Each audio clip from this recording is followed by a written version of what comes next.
Diana Verónica y Tony presentan a nuestros invitados de la mañana. Hoy nos acompañan. Bueno, tenemos a un concejal de la alcaldía de San Salvador y a un experto en desarrollo territorial. Con más de 20 y pico de años en temas de desarrollo territorial. Bueno, comenzamos con el concejal, señor concejal, Héctor Silva. ¿Cómo estás? De la Alcaldía Municipal de San Salvador, él es concejal por el partido Nuestro Tiempo. Bienvenido, Héctor. Muchísimas gracias, Diana, Tony, por la invitación y un gusto compartir aquí con Enrique esta mañana.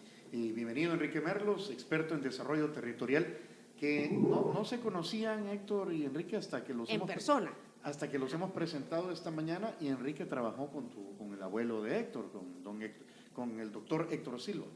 Bueno, un gusto, gracias Diana Verónica, gracias Tony, un gusto Héctor. Sí, yo les manifestaba que conocí a tu abuelo, realmente colaboramos cuando él trabajaba en la alcaldía de San Salvador, un muy buen trabajo por cierto. Y así de que un gusto estar compartiendo aquí con todas y todos ustedes. Bueno, hoy vamos a hablar del FODES, del impacto que va a tener este cambio, ¿verdad? Esta modificación en cuanto a la asignación de fondos a las alcaldías, Diana Verónica. Mira, es que lo último que hemos conocido, y si no ustedes también me corrigen, están pidiendo rebajar el FODES del 10% al 1.5%. Se crea la DOM, la Dirección de Obras Municipales, que es la que va a ejecutar los proyectos de acuerdo a las necesidades de cada municipio, ¿verdad? Y de acuerdo, entendemos también, a un plan de desarrollo a nivel nacional. Pero por el otro lado, leía la semana pasada que el ministro de Hacienda había mandado nuevos fondos como parte del FODES a las alcaldías también, $50 millones, si no mal recuerdo, decía complementarios al último desembolso que se había hecho. Recordemos que a raíz de la pandemia, Tony, de junio del año pasado se había comenzado a dar un atraso en la adjudicación de los fondos FODES a las alcaldías. Algunos alcaldes han dicho que no dependen de los fondos FODES, las alcaldías más pequeñas han dicho que sí. Aquí tuvimos la semana antepasada al alcalde de San José Villanueva y nos decía que sí, que él sí iba a ver muy afectado porque muchos proyectos sociales dependían de los fondos FODES. Y por ahí es la situación. ¿Qué va a pasar, Enrique, a tu juicio? O sea, ¿qué es lo que va a suceder tomando en cuenta también las consideraciones políticas de todo esto? Bueno, hay que recordar que lo que estamos viendo es una operativización de algo que ya había anunciado el presidente en febrero de este año, donde vía Twitter dijo que iban a reducir los fondos que manejaban las alcaldías, los fondos FODES, que iban a pasar del 10%, que es actualmente, o más bien hasta hace poco era el 10% de los ingresos corrientes del Estado, iban para este fondo de transferencia hacia los gobiernos locales, el fondo FODES. Él dijo que eso se iba a reducir, ya no iba a ser el 6%, perdón, ya no iba a ser el 10%, sino que se iba a reducir al 6%. Y ese 6% se iba a manejar de dos formas. Un 25% directamente a las alcaldías y el 75% se iba a concentrar en la Dirección de Obras Municipales, que está en proceso de creación. Entonces, eso es lo que ha pasado. Ahora, la operativización de esta nueva forma de transferir recursos a los gobiernos locales sí ha puesto en aprietos a muchas alcaldías en el país, sobre todo aquellas alcaldías, como mencionaba Diana Verónica, que son pequeñas, con altos niveles de pobreza y que tienen poco dinamismo económico, porque los recursos propios que manejan las alcaldías a través de los tributos, a la medida que son pequeñas y con altos niveles de pobreza y poco dinamismo económico, los tributos que reciben son pocos, no les da el margen para realizar obras de inversión, incluso no alcanzan para cubrir gastos operativos. Alcaldías grandes ubicadas alrededor del Gran San Salvador es otra la diferencia, porque tienen dinamismo, competitividad económica. El 77% de las empresas grandes, medianas, pequeñas, micro del país están focalizadas en San Salvador y La Libertad, en estos dos departamentos. Entonces, buena parte de estos municipios no dependen del FODES, tienen suficientes recursos para seguir operando. ¿El FODES desde cuándo existe, Enrique? Fue creado en 1988 como un mecanismo de fomentar el desarrollo económico y social en los municipios. ¿Y antes cómo hacían las alcaldías, pues? Antes eran con los fondos que recaudaban, iban manejando. Precisamente el FODES se creó con el objetivo de promover la descentralización y el desarrollo hacia los municipios, porque no existía este otro tipo de mecanismo. Antes los municipios sobrevivían a partir de gestiones, de tasas, de impuestos. ¿Y con cuánto habrá empezado? 3% del presupuesto, de los ingresos. Fue el equivalente a 25 millones de dólares, el equivalente a 25 millones de dólares, y luego llegó en el año reciente a 450 a 500 millones de dólares, porque por ley quedó establecido que era el 10%, en ese momento era un 6% de los ingresos corrientes del Estado. Mencionó una palabra, Enrique, Héctor, descentralización. Yo me acuerdo, Diana Verónica, cómo se impulsó y se potenció la descentralización de los municipios durante muchos años. Tu abuelo fue de los que más impulsó eso. Fue alcalde de San Salvador, ¿verdad? Y recordemos que en Comures los alcaldes de los municipios grandes pues llevan la batuta, ¿verdad? Pero sí, esto es... O sea, y siempre, de un solo volver. Es que siempre se habló que el objetivo era descentralización del Estado, de manera que los alcaldes, los gobiernos municipales pudieran en realidad liderar el desarrollo económico social en cada uno de sus municipios. Claro, y ese es precisamente también la razón de ser del gobierno local y de esta visión de desarrollo local, el entendimiento de que las alcaldías, debido a sus responsabilidades legales y a su naturaleza como la institución más cercana a la población, tiene un mejor entendimiento de los problemas y, por tanto, de las soluciones a los problemas de esos municipios.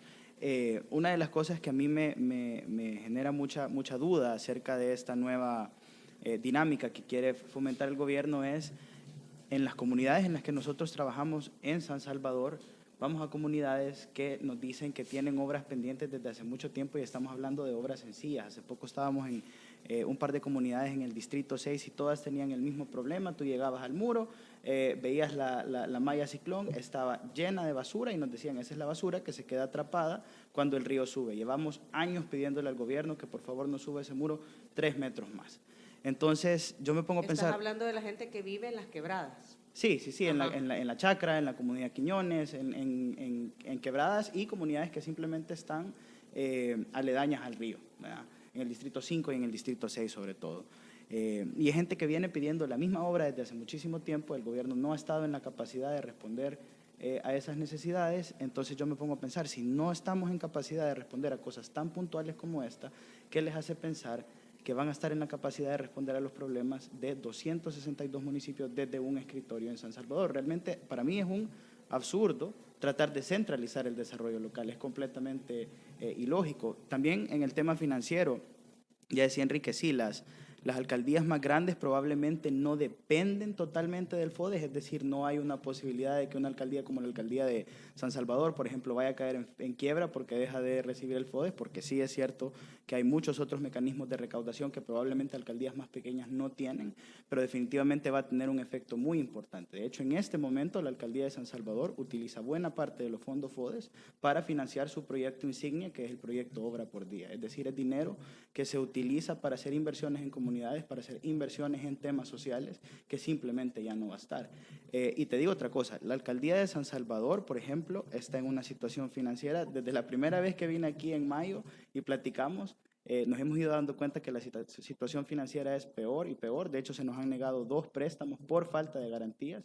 Y yo me pongo a pensar, si la alcaldía de San Salvador está en esa situación, ¿cómo no estarán las alcaldías más pequeñas que sí dependen del FODES, que no han recibido pagos por bastante tiempo? Porque esa es otra cosa, los pagos que se están haciendo ahorita desde el Ministerio de Hacienda son pagos que están atrasados, es decir, ellos están ayudando a aliviar una crisis que ellos mismos crearon cuando de forma negligente decidieron dejar de pagar el FODES. Entonces, probablemente, seguramente, el efecto será mayor en las alcaldías más pequeñas, pero también va a tener un efecto en la inversión social o en la capacidad de inversión social que tengan alcaldías como la alcaldía de San Salvador. Ahora, una de las justificaciones es que en realidad los fondos FODES no han sido utilizados de la manera eficiente, que es para el desarrollo económico y social. De hecho, así se llama, ¿verdad? Y se trata de invertir. E incluso incluye salarios siempre y cuando los salarios sean de las personas involucradas en esos proyectos que están desarrollando. Y se ha hablado mucho, y yo no sé si habrán denuncias o no en la Fiscalía General de la República, porque cuando uno conoce una anomalía no debe de manejarse como chambre, ¿verdad? Sino que irse a poner la denuncia a la Fiscalía General de la República para que investigue y deduzca responsabilidades. Entonces se dice que mucho se ha utilizado para el famoso activismo político, que muchas alcaldías tienen exceso de personal, pero no necesariamente porque lo necesite la alcaldía, sino que porque son compromisos políticos, y así con las obras. Es más, hay alcaldes, y ustedes creo que manejan esa información, que han sido procesados, ¿verdad?, por el mal uso de los fondos, que una calle de una comunidad costaba $10,000, pero la terminaron haciendo en $50,000, ¿verdad? Entonces, o sea, todas esas cosas, todas esas cosas también. Y se vacía. El alcalde lleva todo lo que le ayudaron en la campaña. Ajá, se dan, esas situaciones han sido reales. Exactamente, es lo que quería mencionar, que la justificación es real. Ha habido malos manejos a lo largo de los años con el Fondo FODES, ya Diana Verónica explicó varios casos también, en donde no se ha utilizado de la manera adecuada. Y aquí tiene parte de responsabilidad la institución del Estado, que es garante de supervisar la ejecución de los fondos públicos, que es la Corte de Cuentas. Dado que tradicionalmente se ha manejado políticamente, entonces no ha ejercido el rol de manera eficiente, haciendo las contralorías y auditorías respectivas para garantizar un buen manejo de los recursos. Y por eso es que a lo largo del tiempo también no se han cumplido con los criterios de utilización del FODES, porque el FODES desde su creación plantea que un 25% lo pueden utilizar las alcaldías para gasto corriente, el otro 75% lo tienen que invertir en obras de desarrollo económico y social en los municipios. Y la mayoría de municipios no ha cumplido con estos criterios y no han habido a lo largo del tiempo seguimiento para garantizar esto. El otro tema es que hay instituciones también que a lo largo del tiempo se han beneficiado de los recursos del Fondo FODES. La ley FODES dice que las alcaldías pueden dar hasta el 1% de los recursos que reciben en concepto de FODES a una entidad que es Comures. Entonces, y yo hice una solicitud de información en donde me di cuenta que del 2009 al 2020, Comures recibió $20.3 millones provenientes de los fondos FODES, que son fondos que le daban los gobiernos locales. Claro, no todos les dan el 1%, unos les dan una parte, otros no le dan y otros cumplen. Entonces, este mal manejo que ha habido a lo largo del tiempo... Perdón, ¿y para qué era la justificación de estos fondos FODES a Comures, que es la Corporación de Municipalidades de El Salvador? Es para trabajo asociado de los municipios y la ley establece que se lo pueden dar a Comures, pero a lo largo del tiempo la Corte de Cuentas intentó hacer auditorías a Comures y Comures siempre se negó a que estos fondos fueran auditados. ¿Y qué es trabajo asociado? Es que se oye bonito, ¿verdad? Pero ¿y en la práctica sí, qué es? Pero y creo que con la pregunta que tú hacías también entramos a que esto realmente es un tema de confianza, porque sí, la justificación es que en el pasado ha habido un mal manejo de estos fondos que se han utilizado para cosas que no son, incluso han habido casos de corrupción, como tú mencionabas, pero esos eran los alcaldes que estaban antes.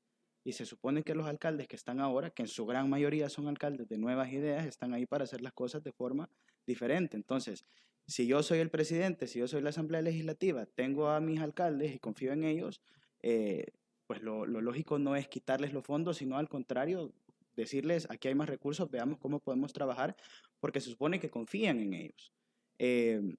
Pareciera, al contrario, que existe la misma desconfianza de la corrupción sistemática que ha existido anteriormente y que lo que están haciendo es reducir estos fondos y decir, ¿saben qué? No confío en ustedes, lo voy a hacer todo yo. Entonces, sí, para mí es un tema de confianza, creo que es una justificación válida decir los recursos públicos no se han utilizado bien en el pasado, no se están utilizando bien en este gobierno, también hay muchísimos casos de corrupción, pero evidentemente hay una falta de confianza de parte del presidente y de la Asamblea Legislativa hacia sus alcaldes. Ok. Sí, ¿verdad? Porque si la mayoría son del partido que Nuevas está ideas, sí. ahorita Bueno. en el gobierno, pues entonces... Nuevas Ideas se adjudicó 152 de 262 alcaldías del país, 13 de las 14 cabeceras departamentales y actualmente Nuevas Ideas gobierna cerca del 60% de la población en el país. Sí, porque estamos hablando de cantidad de personas, ¿verdad? Por cada municipio. Entonces aquí hay una responsabilidad compartida porque hemos hablado de las alcaldías, pero también ha tenido que ver entonces la Corte de Cuentas de la República. quien se encarga de, acompañar a las alcaldías en la utilización de los fondos, la supervisión de los mismos y obviamente hacer los señalamientos necesarios. Y no ha hecho ese papel. Y no ha hecho ese papel, y aparte otra pregunta también es, ok, tenemos claridad de que en las alcaldías los fondos FODES no siempre se han manejado con transparencia, pero ¿qué nos garantiza que el gobierno lo va a manejar transparencia cuando en este gobierno hemos visto una serie de casos de corrupción? Bueno, la CICIES le presentó a la Fiscalía General de la República anterior, no a la impuesta, pero a la anterior, una serie de casos que no fueron investigados. Tenemos, en mi opinión, uno de los casos más dolorosos últimamente ha sido un caso que no lo publicó un periódico, pero que la investigación surgió a partir de la misma Fiscalía General de la República, en la cual se le acusa al director de centros penales de haber vendido 42,000 paquetes alimentarios que suponían ir para las personas afectadas por la pandemia, que fueron pagados por nuestros impuestos, y sobre ese caso la Asamblea Legislativa no ha dicho nada, la Corte de Cuentas tampoco y la Presidencia de la República tampoco. Entonces, la justificación es que en las alcaldías no se estaban utilizando bien los fondos, pero ¿cómo podemos confiar en un gobierno que ve que sus funcionarios están vendiendo comida que suponía ser para las personas afectadas por la pandemia y no dice nada? ¿Cómo confío yo en que ese gobierno le va a dar un buen manejo de los fondos públicos? Tampoco existe una confianza en ese sentido. O sea, puede haber malversación como lo ha habido en algunas alcaldías desde el gobierno central, Eso en es la lo que utilización de los fondos, es lo que tú dices. Eso es lo que se ha demostrado debido a la falta de voluntad del presidente, de la fiscalía o de cualquier institución a actuar y decir, bueno, en el gobierno están sucediendo estas cosas, van a haber consecuencias. Seguimos viviendo en una cultura y en un esquema de impunidad que no garantiza el buen manejo de los fondos públicos, mucho menos desde el gobierno central. La justificación mayor es el combate a la corrupción, y hemos hablado de dos instituciones del Estado, ¿verdad? No estoy dejando de lado el gobierno central, sino que quienes los han manejado y quienes han supervisado son Corte de Cuentas y las alcaldías. Es un tema de la famosa falta de leyes, que le faltan dientes a la ley, o es un tema de actitud de las personas a cargo de.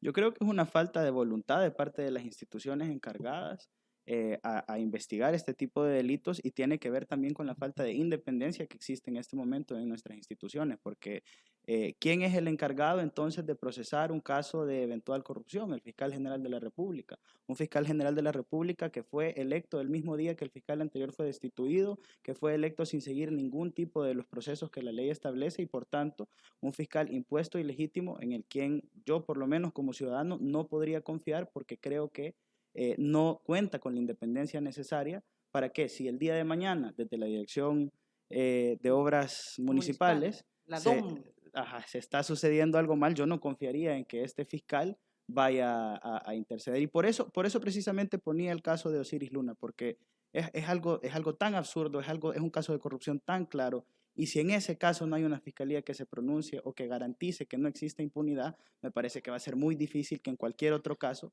eso suceda. Enrique, en la práctica lo que va a ocurrir es que los alcaldes van a ir a esta DOM, ¿verdad? Le van a tocar la puerta a Álvaro Virne, que es el director, y le van a decir, aquí está esta carpeta técnica que hice, ¿verdad? Porque incluso ha dicho Álvaro Virne que le van a ayudar a los alcaldes, los que no tienen las posibilidades o que no logran armar una carpeta técnica, a hacerlas.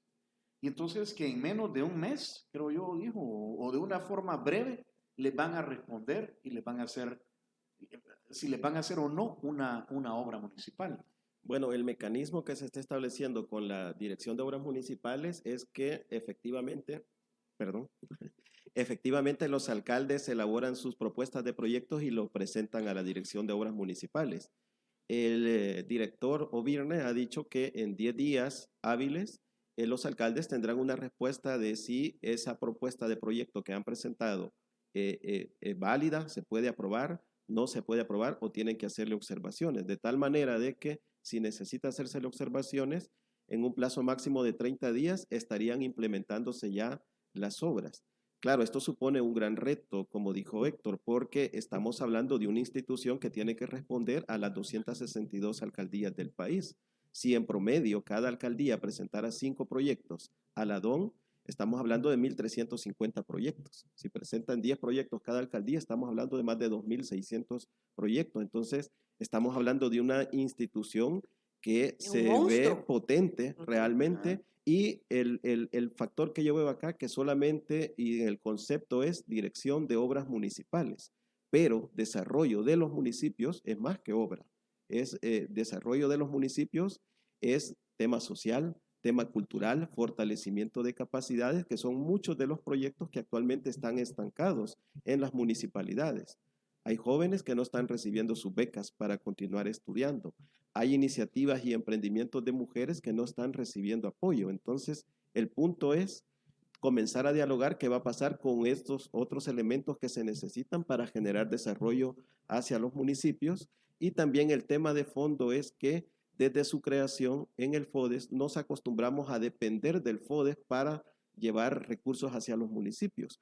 Y hay muchos otros temas que hoy es el momento de ponerlos en agenda. El tema de fortalecer la asociatividad de los municipios, precisamente, hacer reformas al Código Municipal para que las municipalidades puedan prestar servicios en forma asociada, puedan generar capacidades de gestión de fondos, que se tenga una ley de asociatividad de los municipios, buscar otros mecanismos como el impuesto predial, por ejemplo.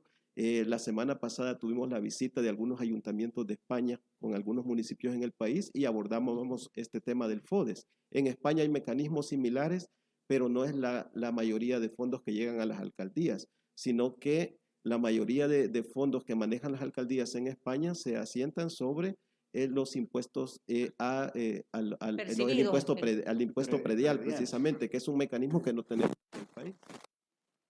¿Qué han escuchado los dos? Pregunta para ambos sobre cómo la DOM va a operativizar la ejecución de las obras. ¿Va a ser a través del Ministerio de Obras Públicas, a través de contratación de compañías? Y por eso decía yo que si va a ser un monstruo, porque la DOM tendrá a su cargo todo el país. Entonces, la cantidad de personas que necesita. Estamos hablando de un adoquinado, de un túmulo alumbrado hasta público, hacer un parque, no sé. O sea, va a tener que ver todo el país, va a tener que tener gente para que en 10 días responda a esas carpetas, va a tener que hacer las carpetas con los alcaldes que no tengan cómo hacerlo. O sea, estamos hablando de un monstruo, o van a absorber a la gente del FISDL y del ISDEM que alguna capacidad han desarrollado.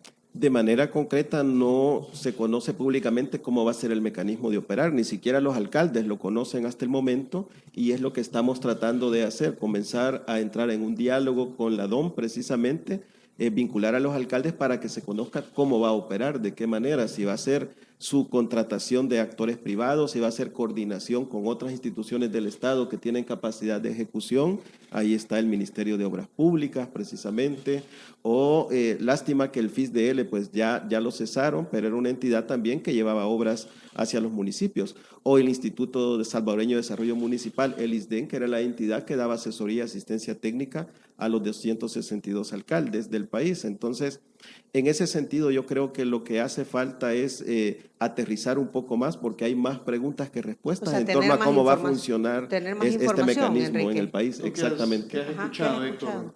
Yo creo que ese es precisamente el problema, que no existe claridad en los procesos que se van a seguir para hacer estas ejecuciones y el tema también es que pareciera que hay muchísima discrecionalidad en todo este proceso. ¿Cómo garantizamos que esta no vaya a ser una dinámica que se vaya a politizar en la cual esta dirección de obras municipales beneficia, por ejemplo, a los alcaldes del partido de gobierno, que pueden ser de este gobierno o en un futuro, y que dejen de lado a los habitantes de aquellos municipios que están gobernados por partidos de oposición? No existen disposiciones claras para evitar que este tipo de cosas sucedan. Entonces pareciera que hay mucha discrecionalidad en la ejecución de todo esto. Yo esperaría que existan, por ejemplo, mecanismos de Contraloría Ciudadana, los mecanismos de participación ciudadana dentro de los municipios, como contralores, como mecanismos de combate a la corrupción son muy importantes. No he visto nada al respecto en la ley. Pareciera que es una relación directamente entre el alcalde y la dirección de obras municipales, dejando de lado completamente el rol de participación ciudadana que puede existir y que es muy importante o debería de serlo en esta relación. Espero también que hayan mecanismos para seguir incentivando el desarrollo de la economía local de los municipios, porque el FODES jugaba un rol sumamente importante en el desarrollo de la economía local. Si se usaba bien, si los alcaldes lo usaban bien, podía ser una herramienta importante para el desarrollo de la economía local. No veo esos componentes en la ley, espero que se incluyan en los procesos que todavía no hemos visto, pero ese es precisamente uno de los problemas, la falta de información. Y Enrique puso uno de los elementos que yo lo vengo escuchando de años, Enrique, el hecho de que los municipios eleven su recaudación. a través de tasas municipales, es cierto, o sea, siempre se apostó a eso, que el FODE fuera un complemento económico para el desarrollo de los municipios, pero que los municipios cada vez de una manera más independiente tuvieran la recaudación necesaria, porque hay muchas empresas o no existen los mecanismos para esa recaudación de fondos. Y por el otro lado, quisiera agregar el tema de la capacidad técnica que tengan los alcaldes y su grupo de trabajo en realidad para visualizar qué es lo que se necesita, cómo se va a hacer y cuáles van a ser los caminos a seguir.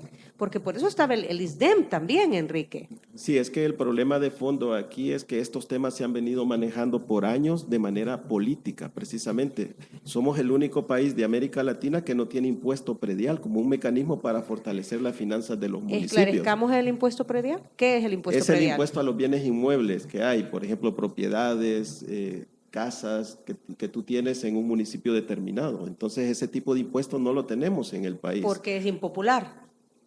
Es que nunca se ha querido entrar a debatir al tema. Precisamente por años se ha presentado iniciativas a la Asamblea Legislativa en donde ha sido tema muerto, que no se ha querido retomar eso. O otro elemento también.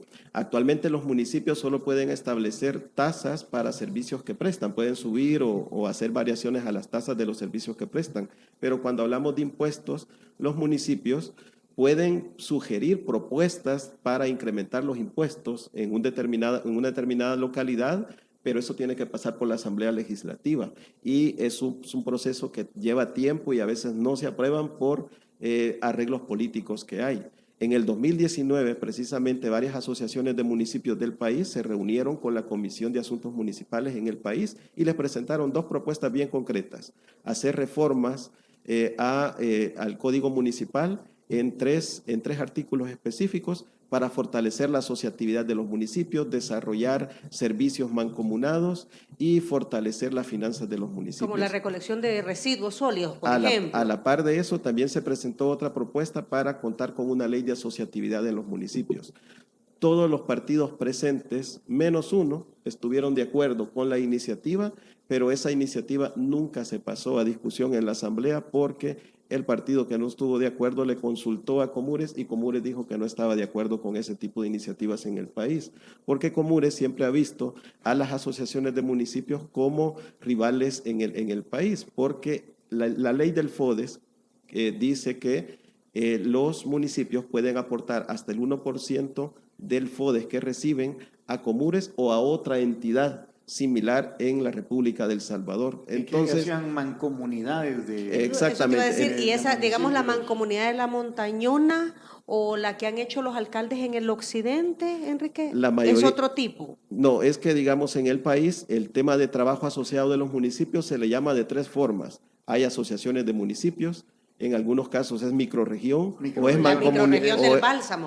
mancomunidad. Es la misma figura, pero aquí manejamos esos tres términos. Habría que unificar cómo las vamos a conocer en el marco de una ley precisamente que apoye este tipo de iniciativas. O sea, que ya existen, pero no por ley, es lo que tú dices. No hay una ley que fortalezca. El trabajo que han venido haciendo las asociaciones de municipios es por esfuerzos propios. La microrregión o mancomunidad más antigua que tenemos es el Gran San Salvador, el COAMS precisamente, que es como la microrregión más antigua del país y que está como más desarrollada. Luego hay otras asociaciones que han venido desarrollando capacidades como los nonualcos, por ejemplo, también la Montañona, que se ha especializado en los temas ambientales, los Izalcos. Entonces hay una serie de asociaciones de municipios en el país, pero no tienen el mismo nivel de desarrollo, porque algunas precisamente tienen muy poca capacidad técnica, otras han generado capacidades de gestión y de implementación de proyectos. Como dice Tony, es que como aquí, la verdad que en muchas alcaldías ha ganado el más popular del pueblo, ¿verdad? O el que tiene para financiar su campaña, pero no necesariamente el que tiene los conocimientos administrativos, técnicos y de visión para el desarrollo del municipio. Hablemoslo, discúlpenme así de claro. Sí, así es, así ha sido. Yo creo que, como dice Enrique, es importante darles a los municipios más herramientas para hacer su trabajo. Y en ese sentido sí es fregado el hecho de que les están quitando no solo lo económico, sino también el apoyo técnico desde el ISDEM, cualquier apoyo que les haya podido dar el FISDL. Pero al final todo se trata de lo que tú decís, Diana, que pareciera algo bien abstracto, pero es ¿cómo logramos generar una cultura política que privilegie las capacidades técnicas de las personas por encima de ser el más popular o simplemente... Y los alcaldes los incumbe, Tony, la ley de la carrera pública, la ley, ¿cómo se llamaba? De la función pública. Del servidor público, ajá. No sé si los alcaldes van incluidos ahí. En el pasado, pues sí ganaba el cacique del pueblo, ¿verdad? O el que tenía más dinero. Pero ahora ganó la N, ¿verdad? En esta última. Yo creo que en esta última ganó la N y hay un montón de diputados que no serían diputados o alcaldes que no lo serían si no hubiese ganado la N. Exacto. Y las alcaldías también. Y pues sí. Ajá. Entonces es otra, pero esa es una particularidad de la elección de esta última elección. Elecciones.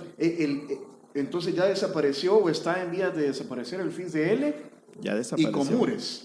ISDEM. No, el ISDEM. El ISDEM. Comures no es una entidad pública, es una entidad privada, precisamente así fue creada como el gremio de los alcaldes. Ajá. Y han ido disminuyendo su accionar y su trabajo precisamente porque ya no tienen recursos del Fondo FODE. De hecho, está céfala desde hace varios meses, desde que entraron los nuevos alcaldes, no ha estado funcionando Comures. Lo único que sí algunos alcaldes manifiestan que estaba haciendo esta entidad es cobrando las deudas pendientes que tenían los municipios. Eso es lo que han manifestado. ¿Qué opinas al respecto? Sí, y de hecho yo creo que van a haber muchísimas inconformidades a medida que esto vaya sucediendo. Ya Tony hablaba, es interesante, existe esta uniformidad de todas las alcaldías ahora, o esta cantidad que mencionó Enrique, 150 y algo creo que 152. dijo. 152 son alcaldías de la N, pero empezamos a ver ya algunos problemas dentro de esas mismas alcaldías, quizás por la falta de capacidad técnica de ciertos alcaldes de gestionar realmente lo que significa una gestión municipal efectiva. Veamos lo que pasó en la alcaldía de Apopa, por ejemplo, la semana pasada, donde un grupo de concejales, en contra de la voluntad de la alcaldesa, formaron un acuerdo para despedir a por lo menos 3 jefaturas de esa alcaldía por falta de confianza. Veamos lo que está sucediendo en la alcaldía de Soyapango, donde han habido descontentos dentro de la municipalidad y del municipio porque los concejales de ese municipio decidieron aumentarse. No han pasado ni siquiera 6 meses desde que entramos los consejos municipales y ellos ya decidieron darse un aumento de dietas. Y esa parte entonces, yo no le entiendo, explíquenme, no, aquí estamos en crisis y falta de recursos, así pues. Es, ¿Y cómo es que deciden los consejos municipales aumentarse Tienen ingresos? Autonomía para hacer eso. Quizás Héctor conoce mejor cómo funciona el mecanismo. Ese es precisamente el problema, ¿verdad? Que han pasado 5 meses y en Soyapango creo que fue la semana pasada o antepasada, a los concejales se les paga una dieta por cada sesión de consejo municipal a la que asistimos. Sí, no tienen sueldo, a los concejales no tienen salario. Sí, se supone que no es un salario, pero para serte completamente honesto, la forma en la que están configuradas esas dietas, por lo menos en los municipios del área metropolitana de San Salvador, el equivalente es un buen salario. ¿Ustedes en la alcaldía de San Salvador, por ejemplo? Nosotros en la alcaldía de San Salvador recibimos una dieta de $625 cada vez que vamos a un consejo municipal con un límite de 4 sesiones al mes. Es decir, por ejemplo, nosotros podemos asistir, si la administración lo necesita, 6, 7 sesiones, pero se recibe pago por 4 sesiones. 6 por 4, Obviamente, 24. yo jamás votaría por aprobar un aumento a esas dietas, porque me parece que ya así como están, es bastante. Sí, son $2.400. Por ahí, un poquito más, $2.500. Un poquito más, sí, y a eso lo descuento. Pero es un salario, entonces. Y perfectamente un concejal puede llegar, sentarse, pedir café. Y no opinar nada.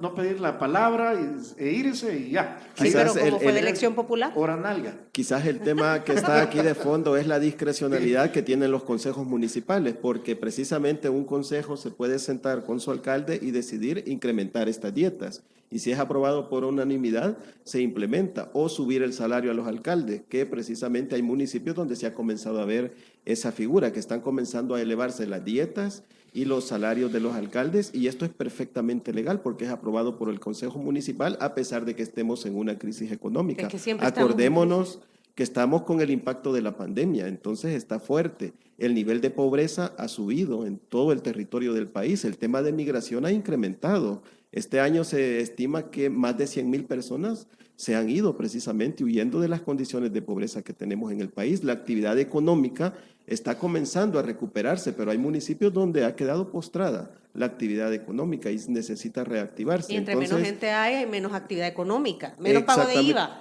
Entonces se necesita cierto tema de coherencia también en este tema, en el país, precisamente ver que estamos en una situación crítica, se están generando muchos cambios acelerados en la forma de fomentar el desarrollo de los municipios y hoy por hoy lo que está haciendo falta es un diálogo, más información y manejo transparente de las cosas que se están haciendo, porque hay muchos alcaldes que todavía están con una incertidumbre de qué es lo que va a pasar hacia adelante, porque lo que estamos viendo es que va a ser como más difícil precisamente crear esas carpetas de proyectos para algunos municipios que no tienen la capacidad. Es el momento de fortalecer los conocimientos, las capacidades y las herramientas de estos municipios. La mayoría son alcaldes nuevos, jóvenes precisamente que tienen poca experiencia en el manejo de la cosa pública y es ahí donde se necesita fortalecer capacidades también. No van a vivir eternamente de solo hacer carpetas de proyectos de infraestructura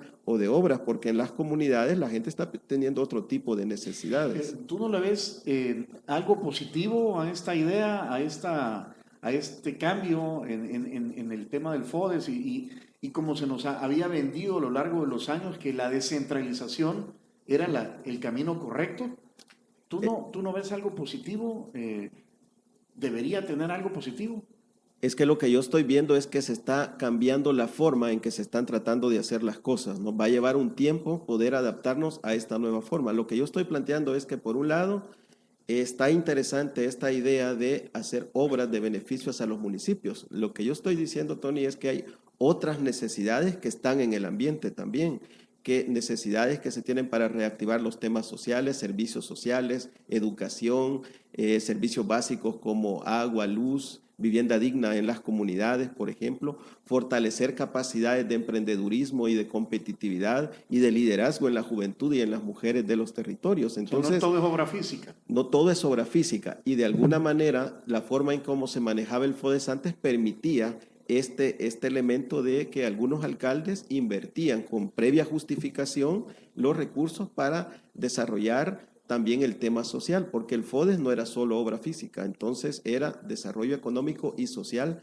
de los municipios. Ahí está el tema de becas, por ejemplo. Exactamente. Entonces lo que está haciendo falta actualmente es, y esta otra parte más social, cómo se va a manejar. Entonces está haciendo falta, y entonces esa parte, cómo se va a hacer hacia adelante para poder seguir apoyando todas estas iniciativas, porque los alcaldes de todo el país están sufriendo grandes demandas de estos actores, porque que se haya reducido el FODES que pueden manejar directamente las alcaldías, al final del día no afecta a los alcaldes, afecta a las comunidades que estaban recibiendo este tipo de servicios y hoy se están preguntando qué pasa, por qué se dejaron de dar las becas, por qué ya nos está llegando la ayuda.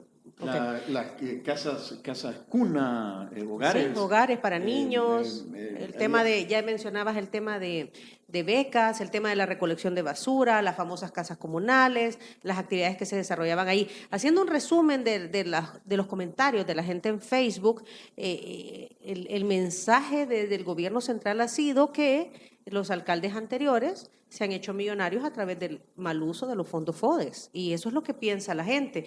Quiero ver qué dicen aquí también. ¿Qué de esos alcaldes que de entrada han llegado a aumentarse sueldos y dietas? Sí, lo que ustedes ya comentaban. Y aquí hay un audio. Escuchamos, a ver. Si es con todo respeto, no hay ningún problema. Del número 8656. Buenos días. No sé si habrá espacio ahí. Un saludo para los invitados y la radio ahí, que siempre buenos temas y dan oportunidad.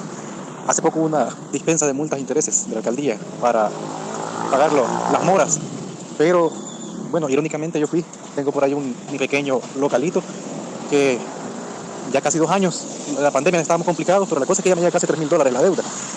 Pero ya con la dispensa de trámites e intereses me llegó la notificación que podía tomar un plan de pago, ahí me eliminaban los intereses y ya quedaría prácticamente casi $2,000. Fui con todas las intenciones porque por teléfono me dijeron que hasta en 12 cuotas, pero cuando llegué, contradictoriamente, porque eran $3,000, no aplicaba las 12 cuotas, sino que lo máximo que me podían dar eran unas 3 cuotas. dando 30% de prima. Yo no sé qué lógica tienen ahí no sé, de los financieros, me imagino yo, pero por si acaso logran un día en una reunión y si es concejal, tal vez ubicar un poco a la realidad, pues que tenemos que la gente quiere salir con las deudas, no quiere con donación, pero también que le ayuden un poco, pues se supone que si anteriormente ya habían 12 cuotas para en los otros gobiernos y ellos que vienen, bueno, no los que están ahí, pero los que están ahorita tal vez son un poco más inteligentes, ¿verdad? Y considerados, que tomen en cuenta estas políticas. Gracias. Sí, eso definitivamente no debería de ser así. La alcaldía, el consejo ha aprobado ya, creo que esta es la tercera dispensa de trámites de intereses, precisamente uno porque la alcaldía está en necesidad de fondos, de recaudar, y también para ayudar en este tipo de situaciones. Cualquier persona que tenga problemas de este tipo nos puede hacer llegar mensajes a mis redes sociales, en Facebook, en Twitter, en Instagram. ¿Cómo te encuentran? Héctor Silva, y ahí nosotros podemos ver de darle seguimiento y ver cómo se puede apoyar, por lo menos en las gestiones. Pero es cierto, o sea, vaya, $3,000 a 12 cuotas le sale pues mucho más fácil a él. Tiene la voluntad de pagar. De pagar. Pues. Sí, no, y eso es lo conveniente para ambos, porque tiene la capacidad él de pagar en 12 cuotas, no en 3, y obviamente la alcaldía pues ya tiene ese ingreso, así que hay que revisar eso, sin duda.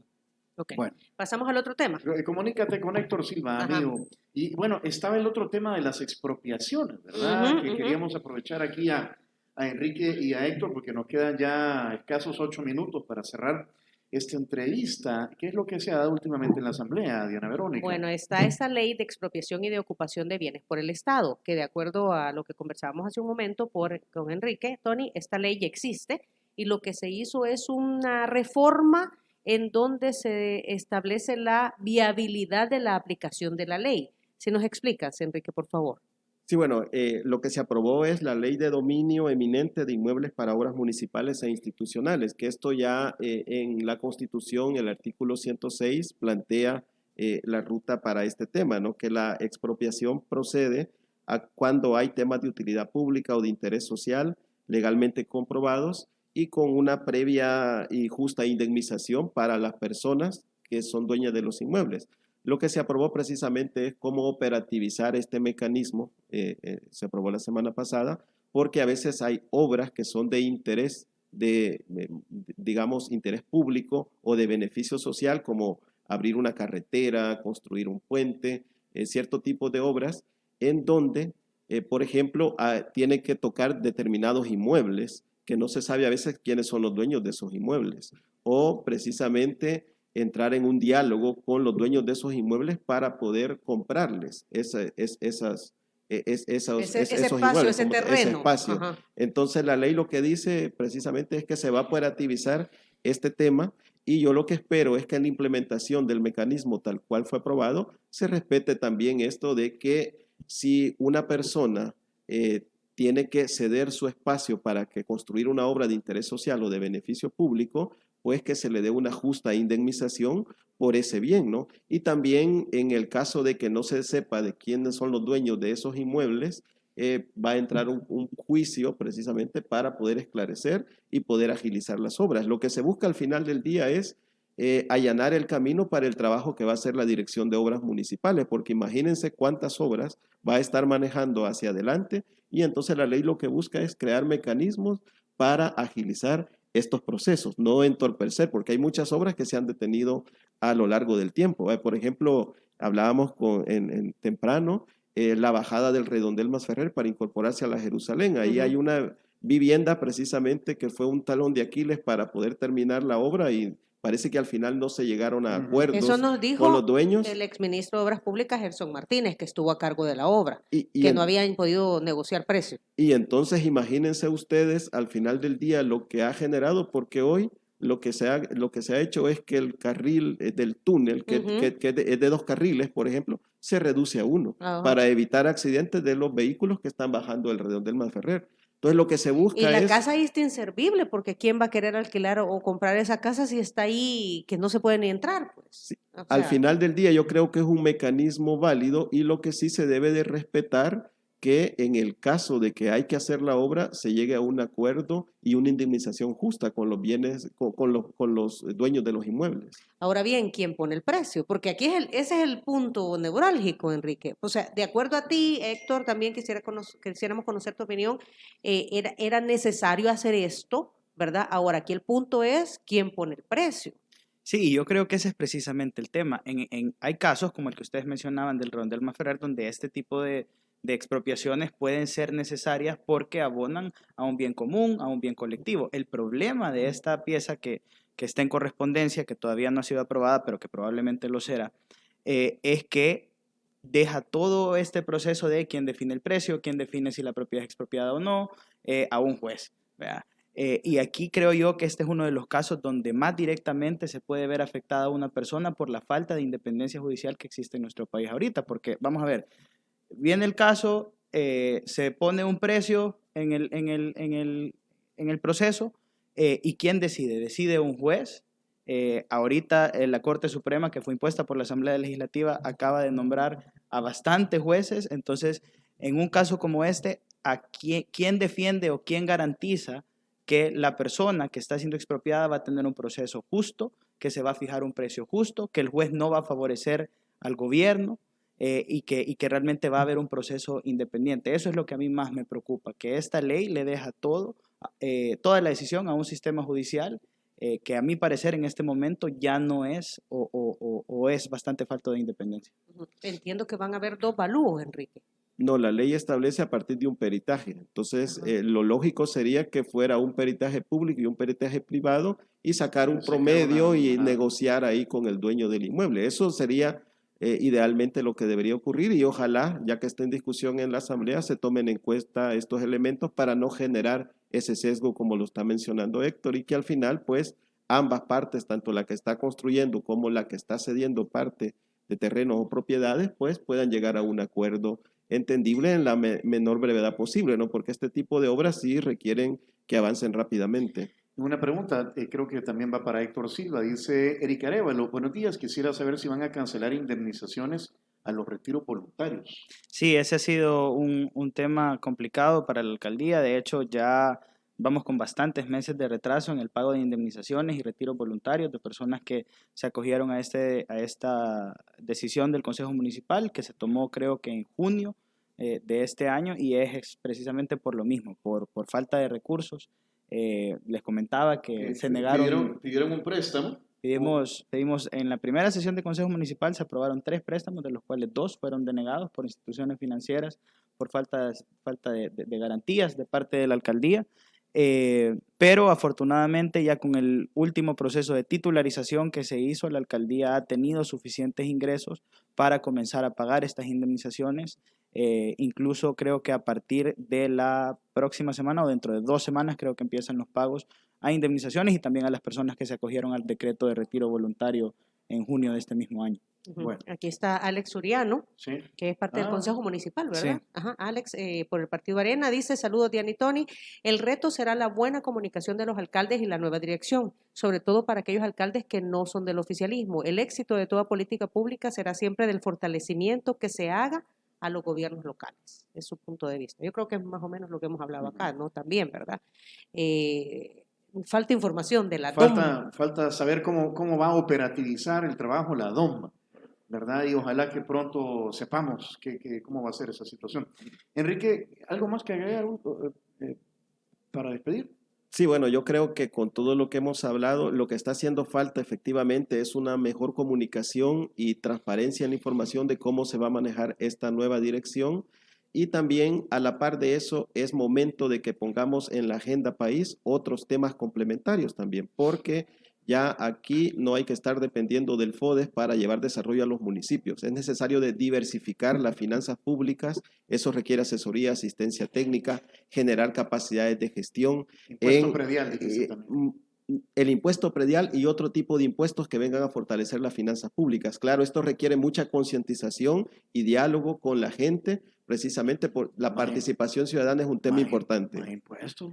Pero es que el predial somos el único país en Latinoamérica que no lo tiene, ¿verdad? Y es que además, exactamente, y además, Diana Verónica y Tony, aquí hay tasas e impuestos que todavía se están pagando en colones. Necesitamos actualizar los catastros del país precisamente para que las tasas y los impuestos sean acordes a la realidad. Aquí hay instituciones, empresas grandes que están en los territorios generando riqueza, pero no están generando tributo ahí porque tienen en otro lado su registro. Entonces, son elementos que hay que dialogar. También un tema que yo quiero dejar en el ambiente es que hoy es el momento de apostarle a la asociatividad de los municipios, porque no es lo mismo estar manejando 262 proyectos a la vez o más de 262 que estar manejando proyectos de gran impacto a nivel de los territorios. Entonces creo que es un elemento importante a tomar en cuenta hacia adelante, y yo quiero aprovechar el espacio de ustedes para invitar a toda su audiencia y a quienes les siguen en redes sociales